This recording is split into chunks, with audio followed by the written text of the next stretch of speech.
Banda Vilemba, groupement de la chefferie de Wallis-et-Vonkutu au sud d'Irumu, en séjour pacifié et stabilisé par les forces armées, à l'instar de plusieurs entités du territoire d'Irumu. Des députés provinciaux élus de cette partie de l'Ituri en séjour dans la région félicitent les éléments de FARDC pour les actions menées. Je félicite l'armée pour le travail abattu. Pourquoi? Parce que la zone était pratiquement vide. Aujourd'hui, quand même, il y a l'indice de la population ici et là. Et nous avions parcouru avec vous, quand même, partout. Dans des villages, nous avons l'échantillon de la population. Ça, c'est à féliciter du côté armé. C'est encourager l'armée vraiment à continuer sur cet élan.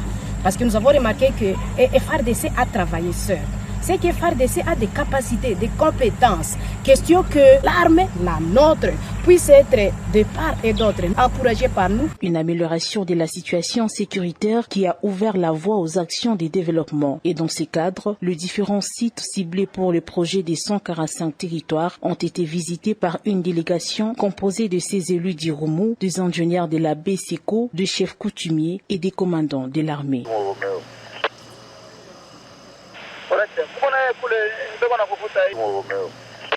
Par ailleurs, les forces loyalistes sous les commandements du lieutenant-général Luboya Kashama Johnny maintiennent la pression sur les rebelles ZADF dans la chefferie de Wallis-et-Vonkutu en territoire d'Irumu en vue de vaincre définitivement ces rebelles et restaurer l'autorité de l'État.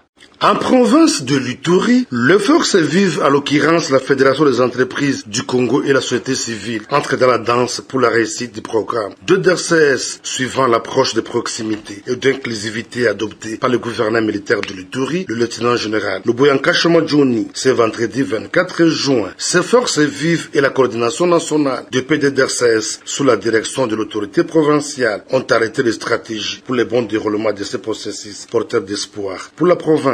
Alors, les différentes interventions et les explications qui nous ont été données montrent que cette fois-ci, on est déterminé à commencer tout à partir de la base pour remonter. Nous avons fait des propositions selon lesquelles il faut justement identifier le vrai besoin de la base parce qu'y répondre sera une solution au problème de la base.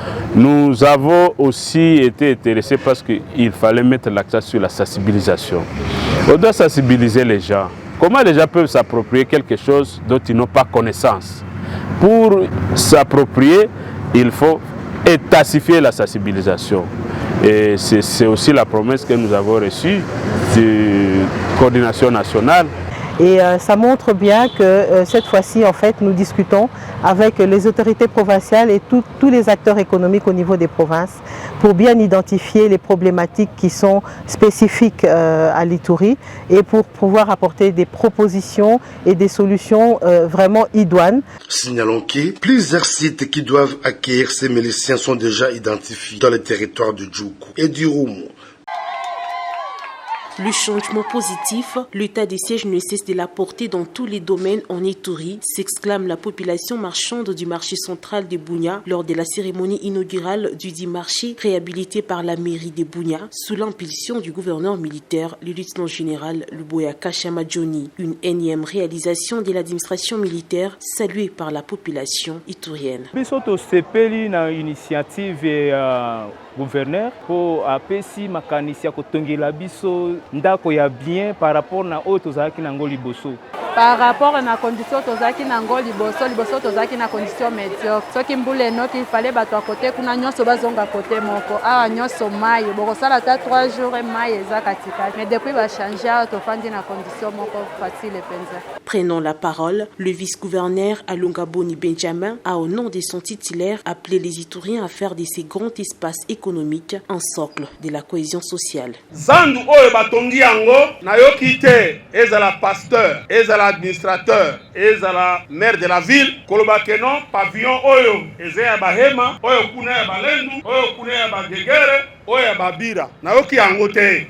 et que ce marché soit réellement un lieu de rencontre, d'échange et surtout de la fraternité pour booster le développement de l'Ituri. Et au nom du gouverneur de province empêché, je vous remercie. Pour le maire policier de la ville de Bunia, le commissaire supérieur principal Tchabouinewami Godjon, le bien-être du peuple iturien demeure les credos de la mission de l'état de siège en Ituri, conformément à la vision du chef de l'État, Félix Antoine Tshisekedi Tshilombo. Le numéro 1 de la ville de Bunia appelle ainsi le bénéficiaire de cet ouvrage à en faire bon usage. La construction de ce marché n'attendait que l'avènement de l'état de siège. C'est pourquoi notre population n'oubliera pas les traces, les œuvres laissées par son excellence, monsieur le gouverneur de province. Je cite le lieutenant-général Johnny Louboyan Kacha. J'arrête le vœu de voir ces œuvres bien conservées, salibres pour le bien-être de tous les marchands et acheteurs. Le marché central de Bunia compte actuellement 41 pavillons avec plus de 1870 étalages et des toilettes modernes grâce à ce projet de modernisation dont les budgets s'élèvent à 79 millions de francs congolais, dont 59 millions débloqués par la mairie grâce aux taxes perçues et le reste, une contribution des opérateurs économiques.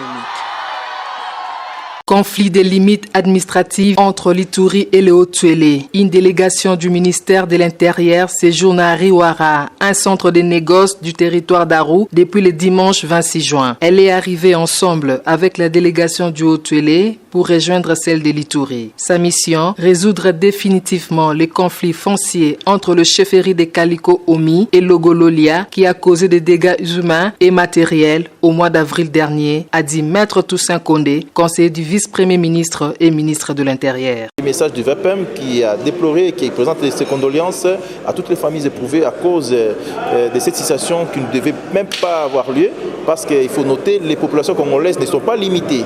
Ces limites que nous venions faire remarquer sont des limites tout à fait administratives. Ce ne sont pas des limites qui vont limiter les différentes populations. Non, chaque peuple congolais est libre de vivre où il veut, quand il veut, comme il veut. Alors, c'est déplorable si entre nous il y a des incompréhensions pour aller faire même des morts.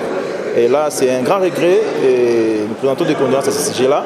Nous rassurons la population que nous sommes simplement venus définir cette limite pour permettre à l'autorité administrativement établie de savoir son champ d'action, par où il va commencer, où finir, afin de permettre à l'autre aussi de commencer aussi et d'aller aussi à ce point des limites. Le lundi 27 juin, des experts de l'Institut géographique national et les chefs des deux chefferies en conflit ont effectué une descente sur terrain. Disons-le, l'arrivée de ces délégations du ministère national de l'Intérieur est une réponse à la recommandation formulée par l'Ituri et les Haut-Tuélé lors de la rencontre bilatérale tenue à Riwara au mois de mai dernier, en présence du gouverneur militaire de l'Ituri, le lieutenant-général Louboyan Kachama Johnny et celui du Haut-Tuélé, Christophe Nanga. Ceci sur instruction du chef de l'État congolais Félix Antoine Tshisekedi Tshilombo, qui prend la concorde, la cohésion et la cohabitation pacifique entre tous les Congolais. Dans l'objectif de redynamiser le membre du comité de l'armée et de la police chargé de suivi de lutte contre les violations des droits de l'homme, il se tient depuis ce jeudi à Bunia un atelier de 2 jours pour renforcer la capacité des officiers de la PNC, de FRDC, des activistes des droits de l'homme ainsi que de la société civile. Une initiative du service d'éducation civique et sociale de l'armée avec l'appui du bureau conjoint des Nations Unies aux droits de l'homme. Le commandant de la 32e région militaire, le général Clément Bitangalo, entend voir le changement à l'issue de ces assises. J'instruis donc tous les hommes en uniforme participant à cet atelier d'être assidus et à bien suivre les enseignements qui seront donnés pour que le futur rapport du Bureau conjoint des Nations Unies des droits de l'homme puisse parler de la baisse ou tout simplement de la suppression totale de violations des droits humains attribuées aux hommes en uniforme. Au nom du gouverneur militaire de l'Ituri, le vice-gouverneur, le commissaire divisionnaire Alonga Boni Benjamin plaide pour que des moyens conséquents soient mis à la disposition de la justice militaire afin de maintenir la discipline au sein de l'armée et de la police. Ainsi, nous sollicitons à la délégation du service d'action civique, nous sollicitons de la vice-prémature de l'Intérieur de pouvoir donner les moyens conséquents à la justice militaire de pouvoir sévir, frapper avec la dernière énergie toute tentation ou toute violation flagrante des droits et des policiers et des militaires et des civils. Aussi, Ce que vous ne voulez pas qu'on fasse de vous, ne le faites pas autrui. Voilà le vrai droit. Signalons que plusieurs thèmes seront développés au cours de cet atelier. Il s'agit entre autres du recours à la force, le principe de base encadrant les recours à la force par les agents responsables de l'application des lois,